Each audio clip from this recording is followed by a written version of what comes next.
Hello and welcome to this week's Granny's Garden. I'm sitting on this beautiful sunny day at the table under the pergola, the rose pergola in my next door neighbour's garden, because as promised I'm going to give you an update on the 3 projects carried out in this garden this year, this spring to be more exact. Number 1 was to rejuvenate climbing roses, very old climbing roses over a pergola. Number 2 was transplanting a very old established holly bush, and number 3 was doing something with an extremely ugly Forsythia. So let's get going with number 1. So number 1 consisted of a pergola with 4 climbing roses, 1 on each leg of the pergola, that hadn't been touched in over 15 years. And that of course has consequences.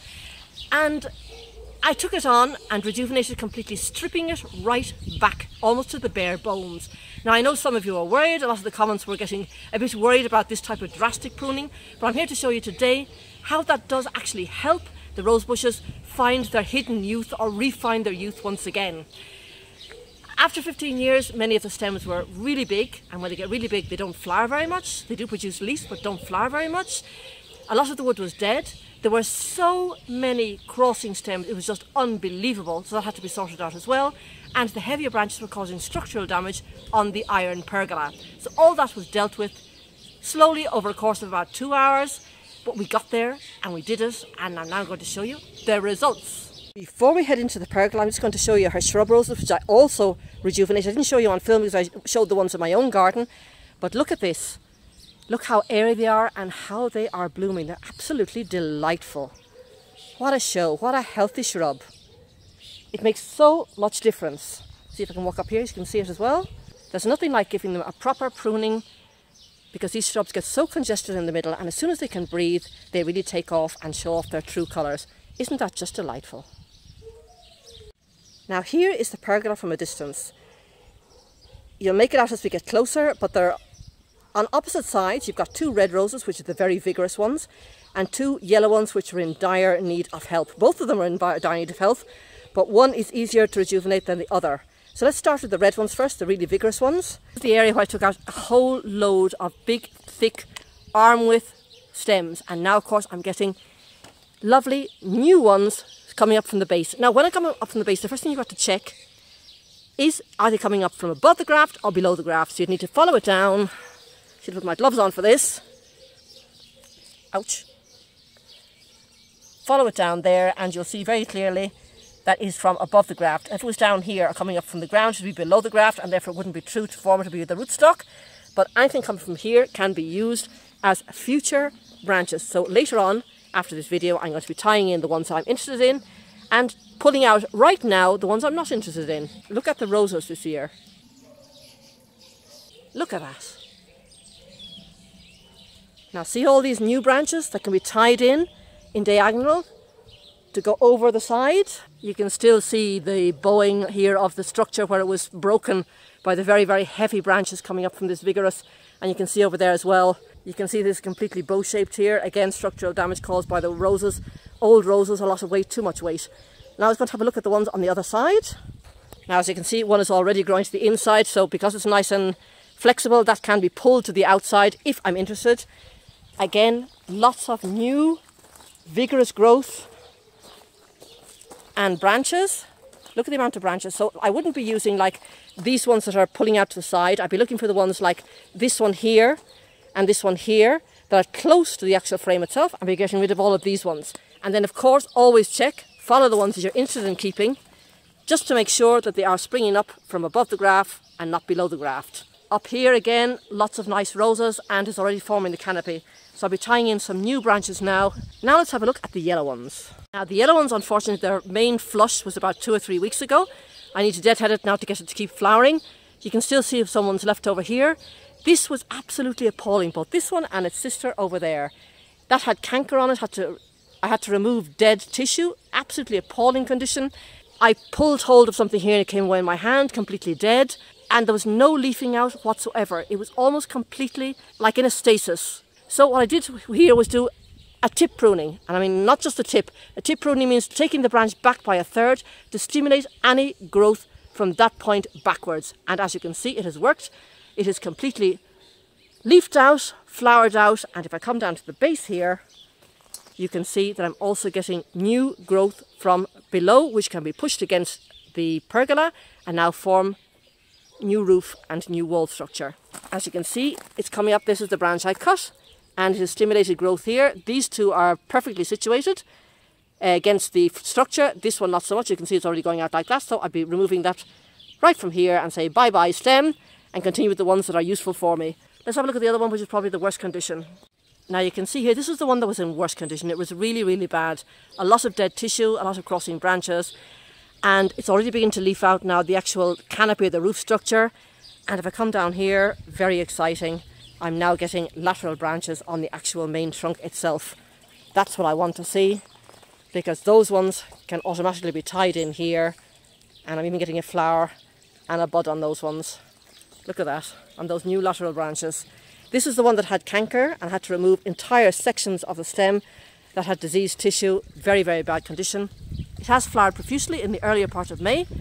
Now what I'm going to do afterwards is just climb up there and deadhead it and stimulate new growth, because these are constant flowering the whole way through the season. And hopefully by the end of the season, the reds and the yellow will mix, both on the sides and in the centre. Because we're only at the beginning of the growing season, but as you can see, we didn't kill it. We let it find its youth again. If you carry out correct pruning, maintenance pruning every single year, the rejuvenation pruning that I carried out is almost unnecessary because you're on top of the job. But should anything happen and it just gets out of hand, feel confident in the fact that it can be taken back, stripped right back, and you won't kill it. You'll actually help us. So on to the next job. Now the next job was here beside the porch, and we moved an established holly bush from here and put it there. Now transplanting hollies is, or indeed any established bush, is a two-step job, or should be done, if you possibly can, in two stages. Stage one is always done in autumn, where you literally, if the shrub is here, you come in around the drip line, just imagine that circle that I'm pointing to now, fire the spade down to the ground, the full spade length, and you're literally doing a root pruning. You're severing the main roots, and throughout the rest of the fall, feather roots are going to form, and those feeder roots are what is going to make it take off when it's transplanted. Because usually holly bush, which are notoriously difficult, the first thing you do is drop all the leaves, have a hissy fit, and sometimes just drop dead on you.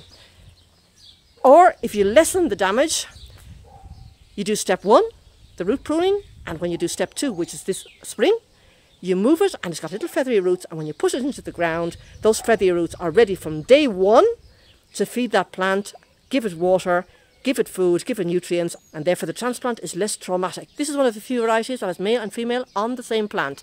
And first thing we're going to have a look at is the flower.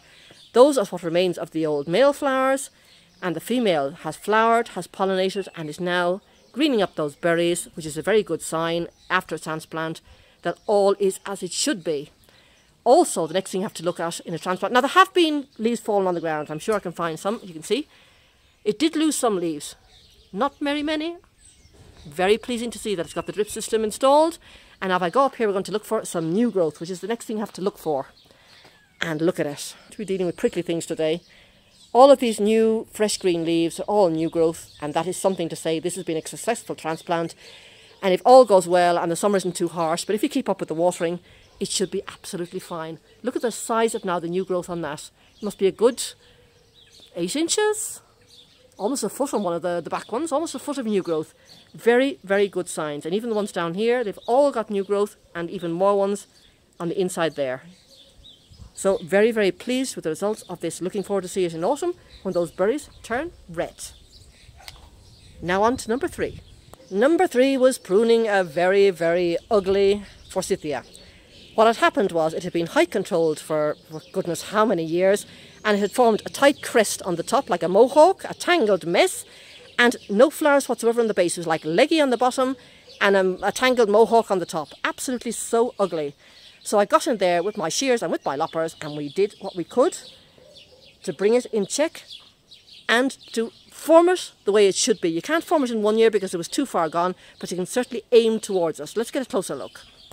Now, as I said, I didn't want to take it completely down because she does like her Forsythia. So I sort of cleaned out as best as I could, taking each individual branch and removing several of the stems and leaving the rest. Now what I'm to do bit by bit is work on the stems that are regrowing from the base. These ones are new ones. They're growing perfectly at the moment. And if you don't interfere with them, they'll grow up, and gradually I'll start taking out one by one these older stems, And within the next 2 years, all of them will be new straight whips, and all of this tangled mess is going to be a thing of the past. I'm going to have none of these sort of like branching out or witch's brooms that you get when you height control. And it's all going to be the one like the one in my garden, which is going to be straight whips the way it should be, flowering from the base right up to the top the same way as the leaves. As you can see, there's no leaves here, whereas here you're getting leaves from the base, which is the way it should be, because it's not a leggy shrub. It is a shrub that has flowers and leaves from the base right to the top on whips. So again, this is something to look at over the next 2 years. But already, it's only been, what, less than a month? And already the difference is quite amazing. I'm very pleased with this. Well, I hope you've enjoyed this video. And it just goes to show you how plants respond. Just a tiny, tiny little bit of TLC.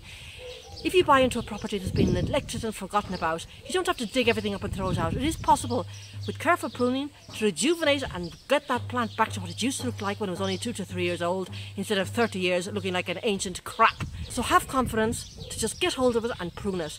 It's always better to keep up with maintenance pruning year on year, but if you forget about it, or it's a bad year for you, after 2 or 3 years you can always bring it back and rein it back in, because plants always respond, even to the slightest bit of care. Well, I hope to see you next week over the fence, back in my own garden, back in Granny's garden. See you then. Bye bye now.